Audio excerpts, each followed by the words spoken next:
Good morning dear class, welcome back to this channel. हम पढ़ रहे हैं चैप्टर 9 फाइनेंशियल मैनेजमेंट और ये है पार्ट 3। पार्ट 2 अपन लास्ट क्लास में पढ़े थे और ये वीडियो रेलिवेंट बनेगा क्लास 12th कॉमर्स सीबीएसई वाले बच्चों के लिए। And as you all know chapter 9 itself is a important chapter towards your curriculum, and we already moved towards part B of business studies। और पार्ट बी कवर करता है 30 marks का। जैसे मैं पहले बताया था आपको, जब पेपर के बारे में बता रहा था, पेपर का ओरिएंटेशन पार्ट ए था 50 मार्क्स और पार्ट बी है 30 मार्क्स। पार्ट बी में 30 मार्क्स में कुछ अलग अपन पढ़ रहे हैं, मैनेजमेंट के अलावा कुछ अलग चीज़ का मैनेजमेंट पढ़ रहे हैं जिसका नाम है फाइनेंशियल मैनेजमेंट। फाइनेंशियल मैनेजमेंट का जैसे कि मतलब मैं आपको बताया था पार्ट 1 में कि पैसों को कैसे मैनेज किया जाता है कंपनी में, किस तरीके से मैनेज किया जाता है, वो हम आज सीखेंगे। तो बेसिकली आज अपन एक चीज़ पढ़ने वाले हैं, एक topic, objectives of financial management. और ऑब्जेक्टिव जो है बहुत ब्रॉड है, एक बारीक चीज़ मैं आपको बताऊंगा आज, और इसको आपको ध्यान से सुनना पड़ेगा। टॉपिक बहुत ज़्यादा इम्पॉर्टेंट है और मैं ये कह सकता हूँ कि आज का क्लास बहुत ही ज़्यादा इंपॉर्टेंट है चैप्टर के लिए, क्योंकि ये क्लास अगर आप समझ गए अच्छे से तो आगे का चैप्टर आपके लिए एकदम लाइट होगा। ठीक है, आगे का चैप्टर आपके लिए एकदम हल्का लगेगा, क्योंकि ये क्लास में जो कॉन्सेप्ट मैं दे रहा हूँ वो बहुत ज़्यादा इंपॉर्टेंट है, बहुत ज़्यादा रूट लेवल से मैं पढ़ाऊँगा आपको, ताकि जो आगे का क्लास जो है आपको एकदम हल्का महसूस हो। तो ये वाला क्लास एकदम ध्यान से सुन लीजिए। अगर पढ़ने का मन नहीं है तो फिलहाल वीडियो को बंद कर दीजिए। जब आप एकदम अच्छे माइंड में होंगे तभी आप ये क्लास को देखिएगा। मेरा आपसे यही रिक्वेस्ट है कि पढ़ने के अगर फुल कंसंट्रेशन में हैं आप, आपका माइंड पूरा है, तो ही आप ये क्लास देखिए। ठीक है, तो स्टार्ट करते हैं विदाउट वेस्टिंग मच टाइम। देखो, पहला है, मैं स्क्रीन में आपको एक बार शॉर्ट आइडिया देता हूँ। ऑब्जेक्टिव्स ऑफ एफएम पढ़ेंगे, उसके बाद अपन एक टॉपिक पढ़ेंगे, मैथमेटिकल टॉपिक है, how to calculate residual income of equity share holder. ये बहुत इंटरेस्टिंग टॉपिक भी है and at the same time main topic है ये चैप्टर का। ये चीज़ आपको कहीं पे पढ़ाया नहीं जाता है, ना ही आपके बुक में क्लियरली ये दिया हुआ है, बट मैं ये आपको पढ़ा रहा हूँ ताकि आपको आपका बेस क्लियर हो। ठीक है, और इसके साथ ही ये कैलकुलेट रेसिडुअल इनकम वाला जो पार्ट है ये आपको लाइफ टाइम काम आएगा आपके कॉमर्स में, आप जब तक रहेंगे। और ये चीज़ अगर आप सीख गए एक बार तो आपके लिए इनकम निकालना शेयर होल्डर का बहुत आसान हो जाएगा, आपको पूरा बेस समझ में आ जाएगा, आपको प्रोफेशनल कोर्स में भी हेल्प करेगा। ठीक है, इसके बाद अपन एक वेल्थ मैक्सिमाइजेशन से और क्या फ़ायदा होता है ये चीज़ अपन पढ़ने वाले हैं। ठीक है, तो कुल मिलाकर के 3 चीज़ हैं। और आगे बढ़ने से पहले मैं अपना शॉर्ट इंट्रोडक्शन दे दूं। मैं सीए रौनक अग्रवाल और इस चैनल में मैं पढ़ाता हूं आपको बिजनेस स्टडीज़। ठीक है, तो अब अपन इतने दिन से, मतलब लास्ट 2 क्लास में अपन पढ़े पहले फाइनेंशियल मैनेजमेंट क्या होता है, उसका रोल क्या होता है। ठीक है, तो अपने को इतना तो समझ में आ गया होगा, फाइनेंशियल मैनेजमेंट मतलब पैसों से रिलेटेड है और पैसा को बढ़ाना, उसका मतलब कंपनी में पैसा का कितना ज़्यादा इंपॉर्टेंट रोल है। मैं कल यानी कि पार्ट 2 में बताया था आपको। अब ऑब्जेक्टिव्स पढ़ेंगे। ठीक है, तो जैसा कि फर्स्ट पार्ट में मैं बताया था कि कंपनी में कितने जन होते हैं, कंपनी में कितने जन होते हैं, 2 जन। ठीक है, पहला कौन, मैनेजर जो कंपनी को मैनेज करते हैं, दूसरे कौन, ओनर्स। ठीक है, ओनर्स। ठीक है, मैनेजर्स का काम होता है मैनेज करना, वो पैसा इन्वेस्ट नहीं करते। ओनर्स का काम होता है सिर्फ पैसा इन्वेस्ट करना, वो मैनेज नहीं करते। ठीक है, तो ओनर्स में आपके शेयर होल्डर्स भी आते हैं और एक टाइप के ओनर्स भी आते हैं ना, सीईओ, सीएफओ, है ना, वो भी ओनर्स ही होते हैं।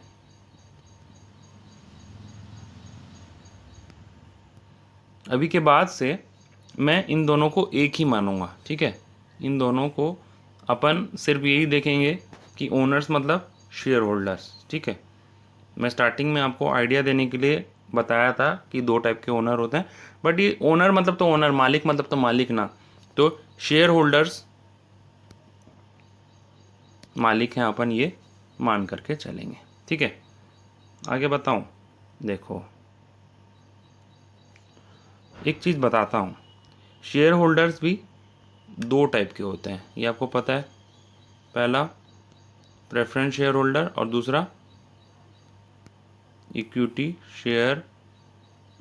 Share holders.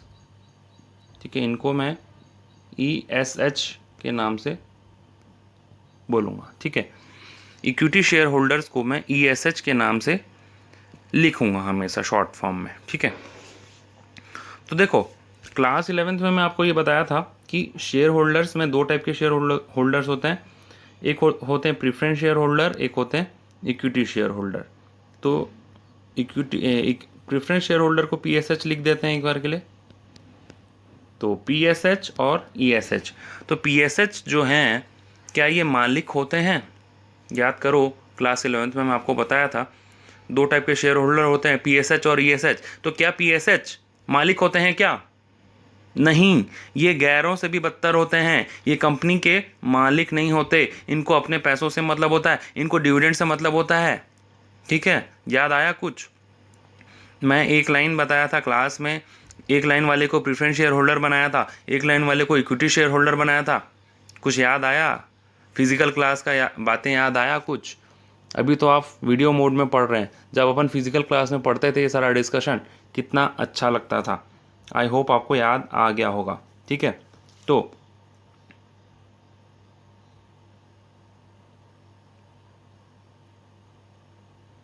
तो जैसे कि अपन लाइन वाइज अपन डिस्कस किए थे क्लास 11th में कि एक होते हैं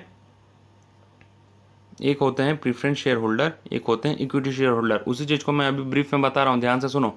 तो इक्विटी शेयर होल्डर जो होते हैं वो मालिक होते हैं, मालिक एक्चुअल में मालिक होते हैं, और ये प्रेफरेंस शेयर होल्डर ये मालिक नहीं होते, ये इनको सिर्फ अपने डिविडेंड से मतलब होता है। ये अपना डिविडेंड लेते हैं, अब बस कंपनी कैसा चल रहा है, क्या चल रहा है, कंपनी में प्रॉफिट हो रहा है, नहीं हो रहा है, कम हो रहा है, बेसी हो रहा है, कंपनी में प्रॉफिट हो ना हो, इनको प्रेफरेंस डिविडेंड चाहिए ही चाहिए।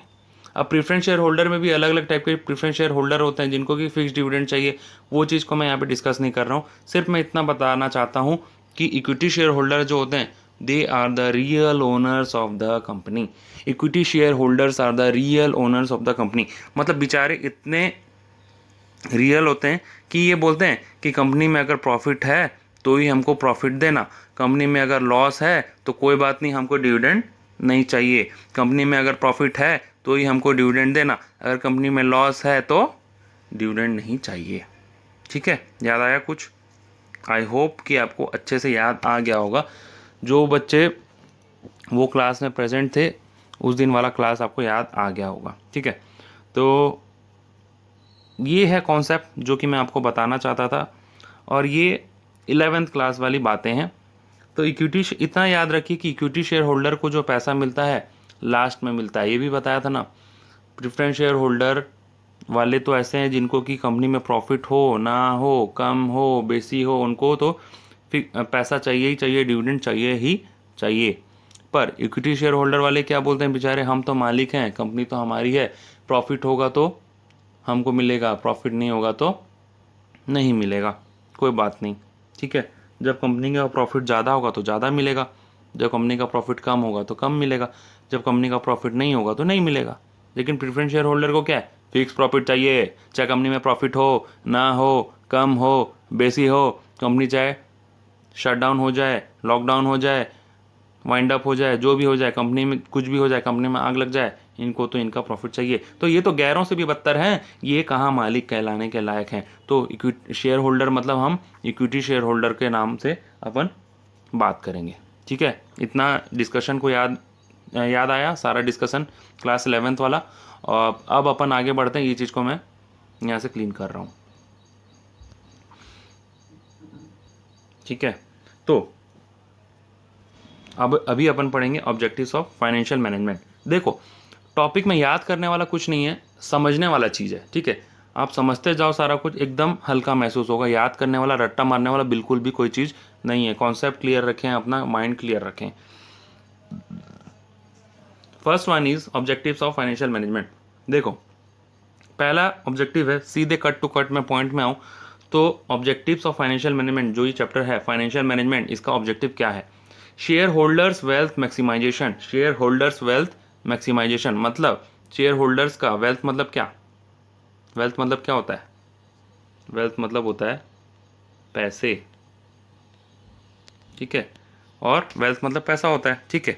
तो शेयर होल्डर का पैसा बढ़ाना एकमात्र ऑब्जेक्टिव है फाइनेंशियल मैनेजमेंट का, कि शेयर होल्डर का पैसा को इंक्रीज करना, शेयर होल्डर का पैसा को बढ़ा करके देना। जो शेयर होल्डर अपने कंपनी में पैसा इन्वेस्ट किया हुआ है इस भरोसे के साथ कि हमको डिविडेंड मिलेगा, उसके पैसे को अगर हम बढ़ा के नहीं देंगे तो क्या करेगा? वो अपने कंपनी से पैसा वापस ले जाएगा।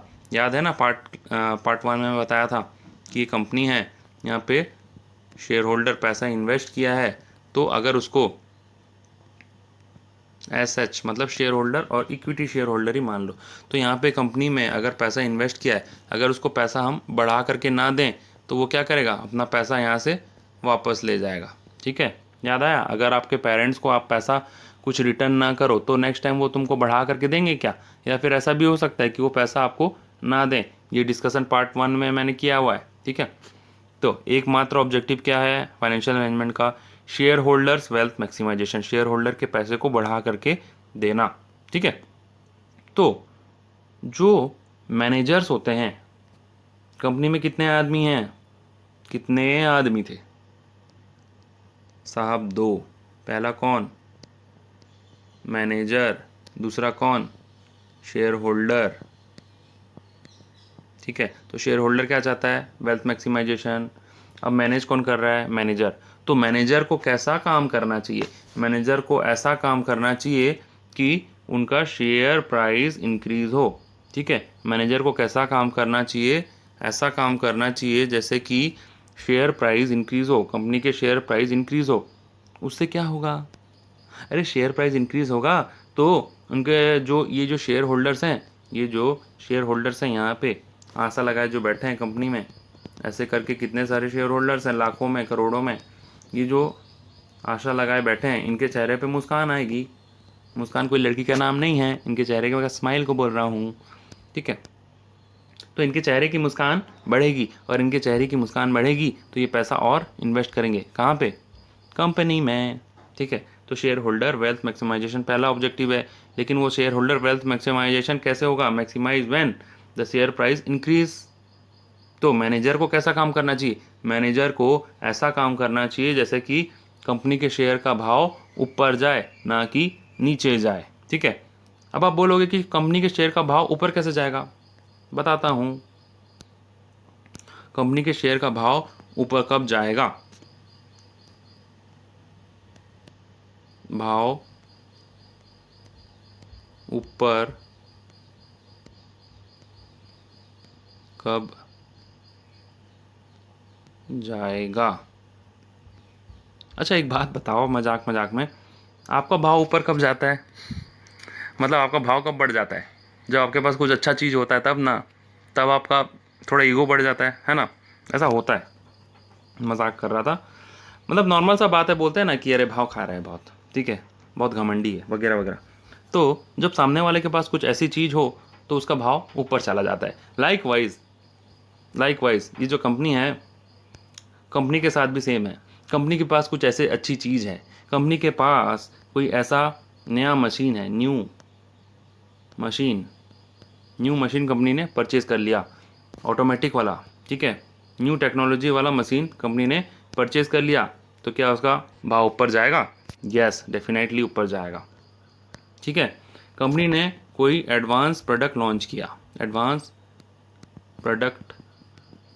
किया, ठीक है। तो कंपनी ने कुछ ऐसा नया एडवांस प्रोडक्ट लॉन्च कर दिया जो कि मार्केट में कहीं पे नहीं है, मार्केट में नया है, ठीक है। तो मार्केट में नया है तो कंपनी का भाव ऊपर जाएगा। जब आप फेसबुक में कोई नया फ़ोटो अपलोड करते हो एकदम चकाचक एडिटिंग के साथ, पूरा एकदम मस्त, ठीक है, तो फिर आपका ऐसा बोलते हैं ना, कमेंट आता है ना कि मार्केट में नया है, या फिर व्हाट्सएप में कोई मैसेज नया आता है तो बोलते हैं ना मार्केट में नया है आगे फॉरवर्ड करिए, ऐसा होता था। तो उसी टाइप से कंपनी में भी अगर कुछ ऐसा नया चीज़ है, नया प्रोडक्ट है, नया मशीन है, एडवांस प्रोडक्ट है, एडवांस मशीन है, ठीक है, या फिर कुछ भी ऐसे अच्छे काम हैं जो कि पहले कभी नहीं हुआ, ये आज तक पहले कभी नहीं हुआ, तो कंपनी का भाव ऊपर जाता है। कंपनी का भाव ऊपर गया तो शेयर प्राइस ऊपर जाएगा।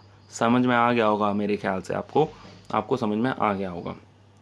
तो ये जो मैनेजर बाबू हैं, मैनेजर बाबू को हमेशा क्या करना चाहिए, ऐसा ही काम करते रहना चाहिए, नया नया मशीन खरीदना चाहिए, नए नए प्रोडक्ट को लॉन्च करना चाहिए, कंपनी के लिए अच्छे अच्छे काम करना चाहिए जो कि आज तक नहीं हुए। और उससे क्या होगा, शेयर प्राइस ऊपर जाएगा। शेयर प्राइस ऊपर जाएगा तो शेयर होल्डर का वेल्थ मैक्सिमाइज होगा। शेयर होल्डर का वेल्थ मैक्सिमाइज होगा तो क्या होगा, उन लोगों के चेहरे पे मुस्कान होगी। उनके चेहरे पे मुस्कान होगी तो क्या होगा, उनके चेहरे पे मुस्कान होगी तो वो कंपनी में पैसा इन्वेस्ट करेंगे। और इसी के साथ फर्स्ट पॉइंट संपन्न हुआ। ठीक है, समझ में आया। नाउ सेकेंड पॉइंट की तरफ मूव करेंगे अपन। समझ में आ गया होगा। इसको आपको ड्रॉ करना है तो आप ड्रॉ कर लीजिए, मैं तो फट से मिटा दे रहा हूं।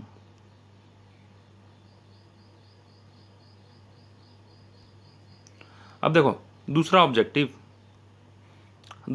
क्या है, वो ये बोलता है इफ फर्स्ट ओबीजे मतलब पहला objective achieve, other will automatically achieved. अगर पहला ऑब्जेक्टिव अचीव हो गया यानी कि शेयर होल्डर का वेल्थ मैक्सिमाइज हो गया तो other objective will automatically achieved. मतलब ये बोलता है कि अगर पहला ऑब्जेक्टिव अचीव हो गया तो दूसरा ऑब्जेक्टिव होना ही होना है। अदर ऑब्जेक्टिव मीन्स ये अदर ऑब्जेक्टिव का मतलब क्या है सर, आप पूछेंगे मेरे से कि अदर विल ऑटोमेटिकली अचीव मतलब ये अदर ऑब्जेक्टिव में क्या क्या आता है। देखो इसमें बहुत सारे आते हैं। क्रेडिटर को पैसे देने, ठीक है, क्रेडिटर को पैसा देना, ठीक है, देना आप जोड़ लेंगे अपने हिसाब से। सेकंड क्या है, बैंक का इंटरेस्ट रिपे करना, ठीक है। और क्या हो सकता है अदर ऑब्जेक्टिव, कंपनी को चलाने के लिए एम्प्लॉय को सैलरी देना,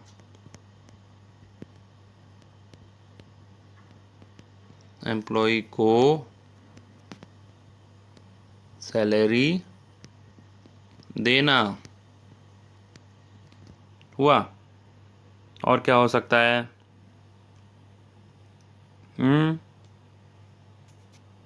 गवर्नमेंट को टैक्सेस देना।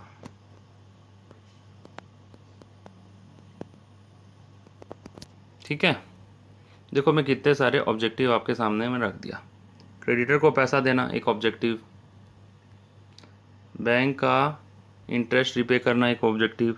आप बोलेंगे हाईलाइट कर रहे हैं पर दिखाई कुछ नहीं दे रहा है, ऐसा होता है। एम्प्लॉय को अब दिखाई दिया, हाँ, एम्प्लॉय को सैलरी देना, समझ में आया ना।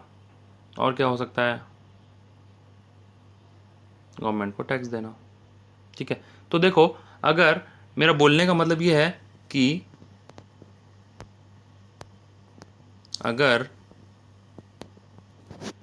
अगर हम पहला ऑब्जेक्टिव को पूरा कर रहे हैं तो ये सारे ऑब्जेक्टिव ऑटोमेटिकली अचीव हो रहे हैं।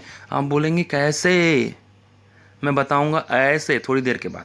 ठीक है, थोड़ी देर के बाद, बस इतना अभी समझ लो कि शेयर होल्डर वेल्थ मैक्सिमाइजेशन कर रहे हैं तो दूसरा ऑब्जेक्टिव ऑटोमेटिकली अचीव हो रहा है। अब दूसरे ऑब्जेक्टिव में क्या है, क्रेडिटर को पैसा देना, बैंक का इंटरेस्ट चुकाना, एम्प्लॉय को सैलरी देना, हर महीने जो सैलरी मांगते हैं वो, गवर्नमेंट को टैक्स देना जो हर महीना तो नहीं, साल भर में मांगते हैं, कुछ महीने में मांगते हैं, अलग अलग टाइप के टैक्स होते हैं, वो आप बाद में पढ़ेंगे। तो ऑब्जेक्टिव्स ऑफ फाइनेंशियल मैनेजमेंट क्या है, एक अकेला ये ऑब्जेक्टिव नहीं है, ये तो ऑटोमेटिकली अचीव होता है, तो ये एक ऑब्जेक्टिव नहीं है, एकमात्र अकेला ऑब्जेक्टिव है शेयर होल्डर्स वेल्थ मैक्सिमाइजेशन। और शेयर होल्डर का वेल्थ कब बढ़ेगा, जब शेयर प्राइस इंक्रीज होगा। शेयर प्राइस इंक्रीज कब होगा, जब शेयर होल्डर के चेहरे पे मुस्कान होगी। सही बोल रहा हूँ कि गलत बोल रहा हूँ? गलत बोल रहा हूँ जानबूझ करके। शेयर होल्डर वेल्थ मैक्सिमाइजेशन मतलब क्या? शेयर होल्डर के शेयर का भाव इंक्रीज होगा तो शेयर होल्डर वेल्थ मैक्सिमाइजेशन होगा, ठीक है। अब शेयर होल्डर वेल्थ मैक्सिमाइजेशन कब होगा? शेयर होल्डर का शेयर प्राइस जब इंक्रीज होगा तब। शेयर प्राइस जब इंक्रीज होगा तब शेयर होल्डर वेल्थ मैक्सिमाइजेशन होगा।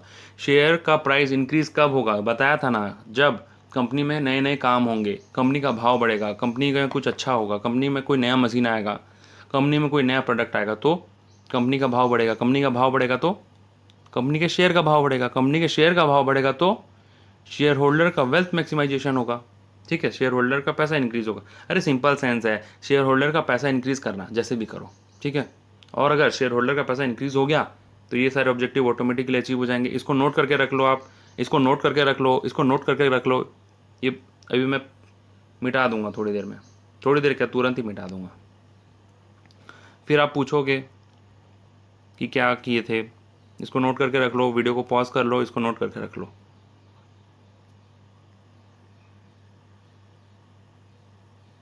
चलो ये आपके लिए एक साथ मैं यहीं रख दिया।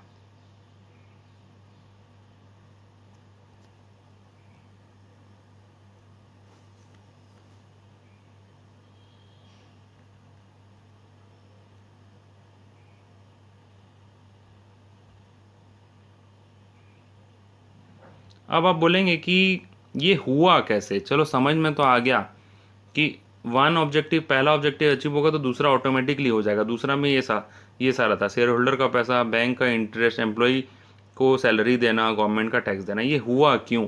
ये क्यों का रीजन मैं बता रहा हूँ आपको। ये क्यों का रीजन आपके बुक में भी नहीं दिया है, ना ही आपको कोई टीचर बताएगा, लेकिन मैं आपको बता रहा हूँ ये गहराई वाला तथ्य। मतलब ये गहराई, जो राज छुपा हुआ है, ये राज को मैं उजागर कर रहा हूँ आपके सामने। पेश है आपके लिए एक एकदम रापचिक टॉपिक। टेंटन है, ये जो टॉपिक है ये एकदम बहुत काम आने वाला टॉपिक है, बहुत ही गहरा टॉपिक है, ठीक है।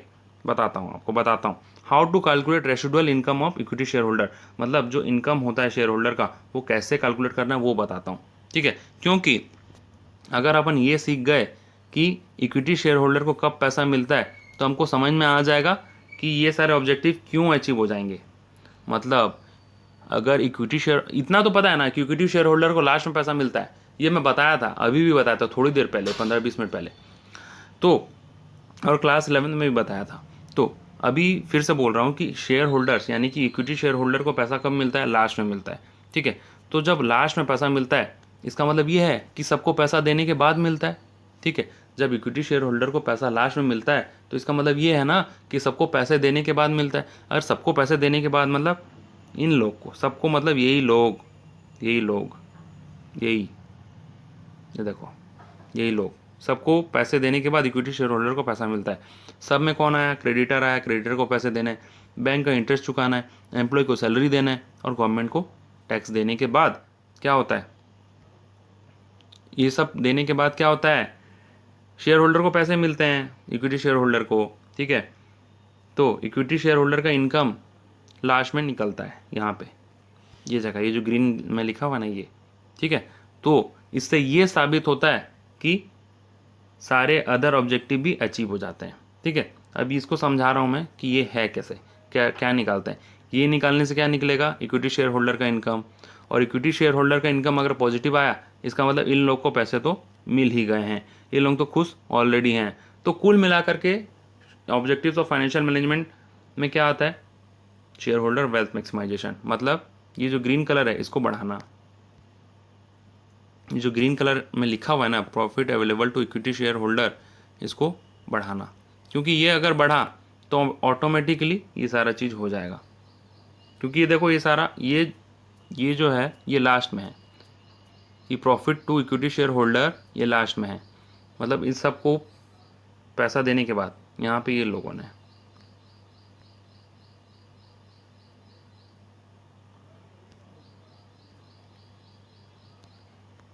ये जो लाइन लिखा हूँ मैं इतना सारा, ये सब इन्हीं लोगों के बारे में लिखा हुआ है, ठीक है। समझ में आया होगा।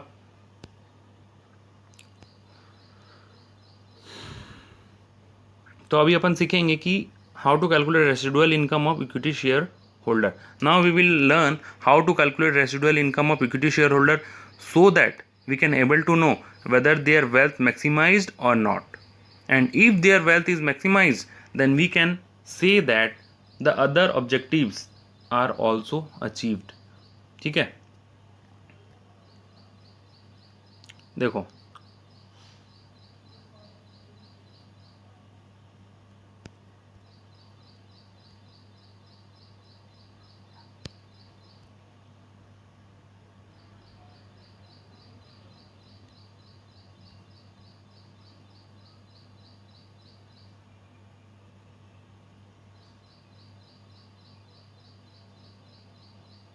इसको आप नोट करिए कॉपी में, ये बहुत आपका अच्छा टॉपिक है और ये आपको लाइफ टाइम काम आएगा कॉमर्स में। ठीक है, इसको आप नोट कर लीजिए।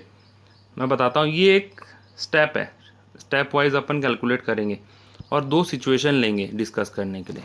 ठीक है, how to calculate residual income of equity share holder हम पढ़ रहे हैं। पहला है देखो, earning before interest and tax. मतलब जैसे मान लो अर्निंग मतलब प्रॉफिट। ठीक है, तो profit before interest and tax. यहाँ पे दो सिचुएशन लेता हूँ, एग्जाम्पल दो ठो लेता हूँ। ठीक है, मान लो earning before interest and tax है ये आपका 100 करोड़। ठीक है, और सेकंड सिचुएशन में ये सिचुएशन 2 है और ये 1 है। ठीक है, और जो भी पैसा लिखा हुआ है वो सारे करोड़ में लिखे हुए हैं। ठीक है, तो ये 100 है और यहाँ पे आपका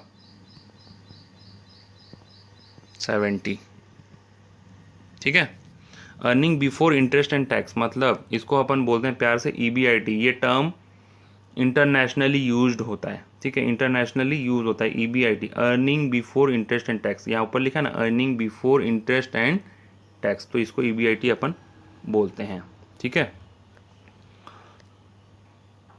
मतलब profit before interest and tax, मतलब प्रॉफिट हमारे पास अवेलेबल है ये 100 और 70, इंटरेस्ट और टैक्स देना बाकी है।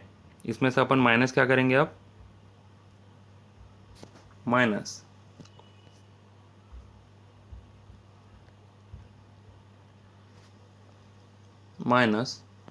इंटरेस्ट। मान लो कंपनी का इंटरेस्ट है, बैंक लोन, कंपनी ने लोन लिया हुआ है और कंपनी का इंटरेस्ट है, सपोज मान लीजिए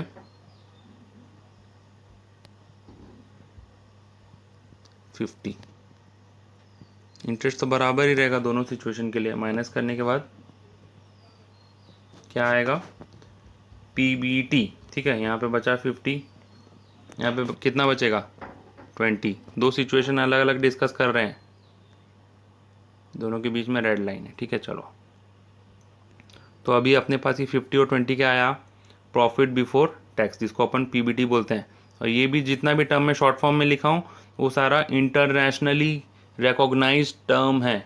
दुनिया में कहीं पे भी आप EBIT करेंगे, लिखेंगे तो आपको पता चल जाएगा कि EBIT का मतलब यही है। ठीक है, गूगल में भी EBIT लिखेंगे तो यही फुल फॉर्म आएगा। ये मेरा शॉर्ट फॉर्म नहीं है, ये PBT और EBIT और ये पैट, इसको पैट बोलते हैं। ठीक है, तो ये सारा इंटरनेशनली रिकॉग्नाइज्ड है, दुनिया भर में वर्ल्ड वाइड इसी नाम से जाना जाता है। इसका फुल फॉर्म है PBT का क्या है, प्रॉफिट बिफोर टैक्स। ठीक है, तो अभी अपना PBT कितना आया, मैं शॉर्ट फॉर्म बोलूँगा, PBT कितना आया 50 और 20 रेस्पेक्टिवली, यहाँ पे 50 और 20। ठीक है, माइनस टैक्स, इसमें से माइनस करेंगे अपन। ठीक है, टैक्स कितना है, मान लीजिए टैक्स है अपना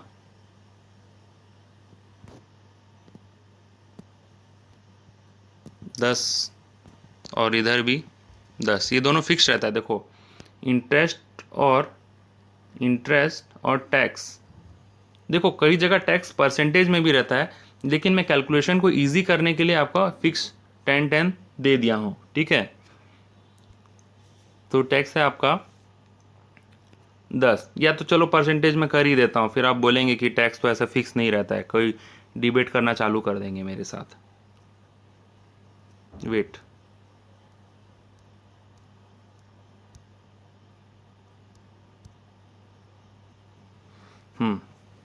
देखो टैक्स का परसेंटेज मान लीजिए यहाँ पे दिया हुआ है 30%, ठीक है। तो 30% 50 का कितना आएगा?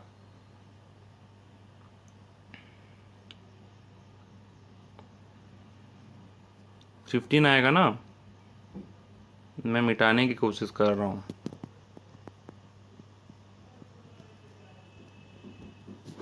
हम्म 30% जो है ना, ये 30% किसके ऊपर लगेगा? पीबीटी के ऊपर। तो 30% ऑफ 50 15 एंड 30% ऑफ 20 6, ठीक है। अब यहाँ पे बैलेंस कितना बचा? 35 और इधर 14, ठीक है ना। तो अब ये अपना आया पैट, थोड़ा सा नीचे आ गया एक्चुअल में, वेट में एडजस्ट करता हूँ।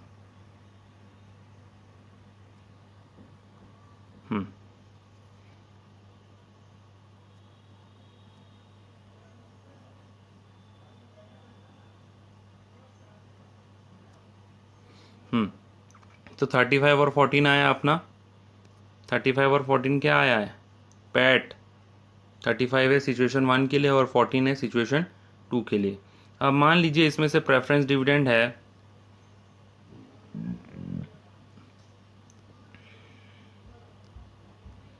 20। आप बोलेंगे हैं 20 कैसे होगा, 14 तो प्रॉफिट है। ऐसे ही होते हैं प्रेफरेंस शेयर होल्डर, उनको फिक्स डिविडेंड चाहिए, ठीक है। उनको पैसा फिक्स चाहिए, चाहे कंपनी में प्रॉफिट हो या ना हो। माइनस करने के बाद क्या आता है अपने पास में?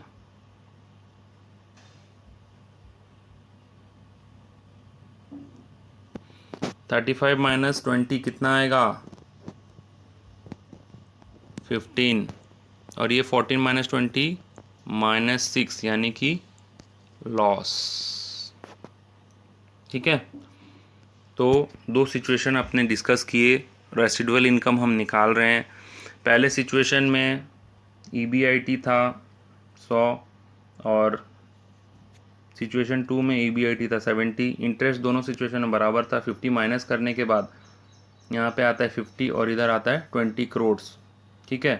तो ये 20 करोड़ और 50 करोड़ क्या है? PBT यानी कि प्रॉफिट बिफोर टैक्स, यानी कि कंपनी का अर्निंग टैक्स देने से पहले। फिर इसमें 30% टैक्स है, तो 30% विल बी वर्क ऑन 50। जो 30% है इसको अपन कैलकुलेट करेंगे 50 के ऊपर। Now it comes out to be 30% of PBT comes out to be 15 for situation 1 and 30% of 20 comes out to be 6 crore, right? Now 50 minus 15 comes out to be 35. So we can say PAT is 35. PAT ये है PAT, ठीक है। PAT is 35 in situation 1 and 14 in situation 2, ठीक है। समझ में आया? तो अभी के क्लास के बाद मैं EBIT, PBT, PAT ये टर्म यूज़ करूँगा, ये चीज़ आप याद कर लीजिए। Now you are grown up, 12th class में हैं आप, आपको ये सारे टर्मिनोलॉजी आने चाहिए। आप ये अकाउंट्स में भी पढ़ेंगे शायद। Now we have to again minus preference dividend 20 and 20, that is fixed, and 35 minus 20 comes out to be 15 and 14 minus 20 comes out to be -6. The profit available to equity shareholder will be in situation 1 15 crore. That means this situation is in positive and profitable situation and this situation is in negative zone. So ये loss वाला zone बन रहा है, ठीक है। तो अब situation 2 में तो इक्विटी शेयर होल्डर वाले को पैसा नहीं मिलेगा, यहाँ पे पैसा नहीं मिलेगा सिचुएशन 2 में, इस सिचुएशन में, क्योंकि देखो कंपनी में लॉस है तो इनको पैसा कहाँ से मिलेगा। और इस सिचुएशन में जो फाइनेंशियल मैनेजमेंट का ऑब्जेक्टिव है शेयर होल्डर वेल्थ मैक्सिमाइजेशन, वो ऑब्जेक्टिव पूरा नहीं हो पाएगा, वो ऑब्जेक्टिव पूरा नहीं हो पाएगा, ठीक है। समझ में आया आपको? लेकिन सिचुएशन 1 तो पॉजिटिव सिचुएशन है ये वाला। यहाँ पे क्या ऑब्जेक्टिव पूरा होगा? ऑब्जेक्टिव ऑफ FM, यस, यहाँ पे पूरा होगा, ठीक है। समझ में आ गया होगा आपको। आपको एग्जाम्पल नोट डाउन करना है तो नोट डाउन कर लीजिए, वीडियो को पॉज करके मैं हटा रहा हूँ, ठीक है। तो जब भी सिचुएशन पॉजिटिव होगा, यहाँ पे प्रॉफिट आएगा, तो शेयर होल्डर वेल्थ मैक्सिमाइजेशन होगा। और अगर ये फर्स्ट ऑब्जेक्टिव अचीव हो गया तो ये तो ऑब्जेक्टिव अचीव होना ही है। क्यों होना है? क्योंकि देखो ऊपर से अपन सारा कैलकुलेशन करते आ रहे हैं, मतलब क्रेडिटर को पैसा देंगे, फिर बैंक को इंटरेस्ट देंगे, फिर गवर्नमेंट को टैक्स देंगे और एम्प्लॉय को सैलरी देंगे। अर्निंग बिफोर टैक्स में ही आ जाता है ये। प्रीफरेंस शेयर होल्डर वाले को प्रीफरेंस डिविडेंड देंगे। लास्ट में शेयर होल्डर वेल्थ मैक्सिमाइजेशन होता है। तो इसका मतलब यही है कि शेयर होल्डर वेल्थ मैक्सिमाइजेशन हो गया तो ये सारा तो हो ही गया, ये सारा अचीव हो ही गया। क्लियर है? अगर मान लो ये सिचुएशन में सबको तो पैसा दिए लेकिन प्रेफरेंस डिविडेंड वाले को कम पड़ गया पैसा, प्रेफरेंस डिविडेंड नहीं दे पाए 6 लाख से, तो इनको क्या मिलेगा? शेयर होल्डर वेल्थ मैक्सिमाइजेशन तो हुआ ही नहीं, ठीक है। पैसा इनके पास आया नहीं, इनकम आया ही नहीं, क्योंकि प्रेफरेंस डिविडेंड देना बाकी रह गया। तो इसीलिए बोला गया है कि फर्स्ट ऑब्जेक्टिव अचीव हो गया तो सेकंड ऑटोमेटिकली अचीव हो जाएगा, क्योंकि फर्स्ट ऑब्जेक्टिव को अचीव करने के लिए पहले सेकंड ऑब्जेक्टिव को अचीव किया जाता है। यानी कि पहले क्रेडिटर को पैसे दिए जाते हैं, बैंक को इंटरेस्ट दिया जाता है, गवर्नमेंट को टैक्स दिया जाता है, उसके बाद जा कर के जो प्रॉफिट बचता है वो इक्विटी शेयर होल्डर वाले लेते हैं, ठीक है।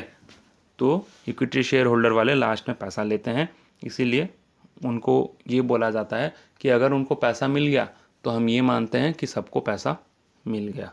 बहुत बड़ा टॉपिक था ये और बहुत इम्पॉर्टेंट भी है।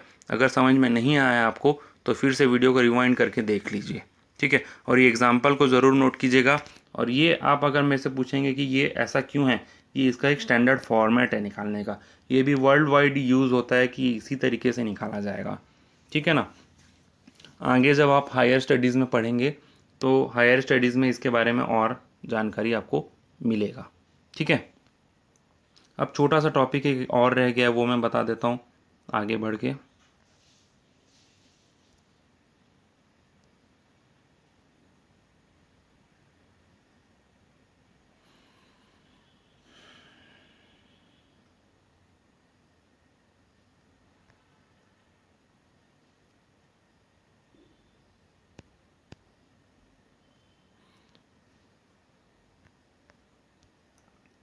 With wealth maximisation other objective also achieved. मतलब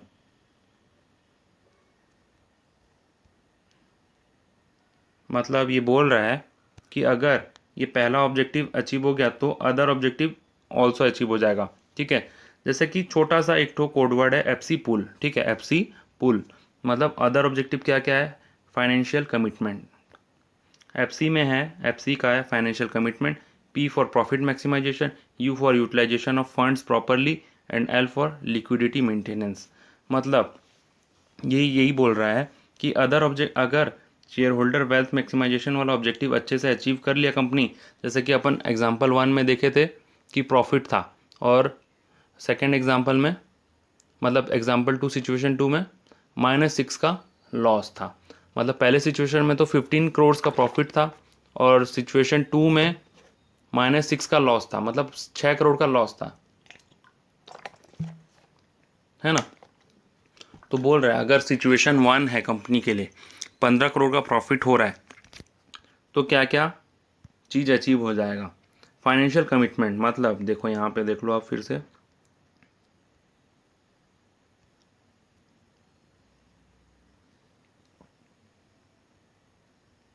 फाइनेंशियल कमिटमेंट मतलब जिनको कि कंपनी कमिट किया हुआ है कि हम तुमको पैसे देंगे, यानी कि क्रेडिटर्स, ठीक है। तो इनको अपन बोलते हैं फाइनेंशियल कमिटमेंट। क्रेडिटर्स के पैसे अपन दे पाएंगे आसानी से, कंपनी के पास पैसा रहेगा तो ही देगा ना। सेकंड है प्रॉफिट मैक्सिमाइजेशन। ऑब्वियस सा बात है, सिचुएशन 1 में कितना का प्रॉफिट था? 15 करोड़ का। तो अगर शेयर होल्डर्स वेल्थ मैक्सिमाइजेशन हुआ तो 15 करोड़ का प्रॉफिट होगा ही होगा। प्रॉफिट मैक्सिमाइजेशन वाला जो ऑब्जेक्टिव है वो अचीव हो जाएगा। क्लियर है? यूटिलाइजेशन ऑफ फंड्स प्रॉपरली, अगर आप फंड्स को प्रॉपरली यूटिलाइज करेंगे तो ही ना आपको प्रॉफिट होगा। अगर मान लो लॉस मेकिंग बिजनेस में आपने इन्वेस्ट कर लिया, that means you have not invested your funds properly, that means you have invested your funds in loss making business and that means you will surely earn loss. आपको loss होगा ही होगा। जैसे कि situation 2 में loss हुआ था company को, कितना का लॉस हुआ था? 6 करोड़ का लॉस हुआ था, ठीक है। And last one is liquidity maintenance. Liquidity maintenance मतलब पैसा का कंपनी में होना, कंपनी के पास कैश होना, कंपनी के बैंक बैलेंस होना, कंपनी के पास पॉजिटिव पैसा होना, उसको बोलते हैं liquidity maintenance.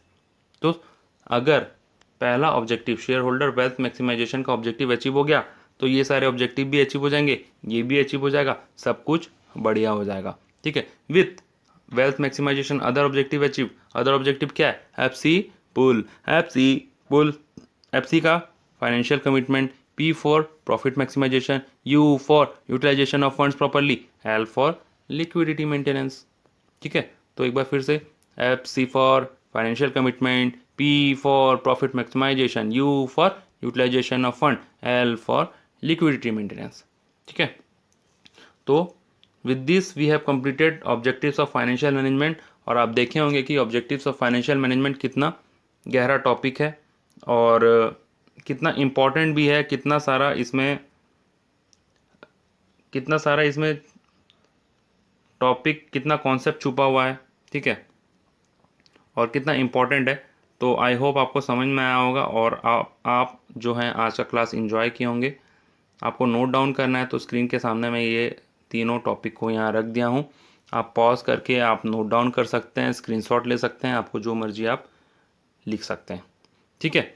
Thank you for watching this video. अगर आपको वीडियो रियल में अच्छा लगा तो आप अपने फ्रेंड्स के साथ शेयर कीजिए कि ये वीडियो अच्छा है। इस चैनल में बिजनेस स्टडीज़ के जो वीडियोज़ आते हैं बहुत कॉन्सेप्चुअली बहुत ज़्यादा क्लियर रहता है और याद करने में आपको आसानी होता है।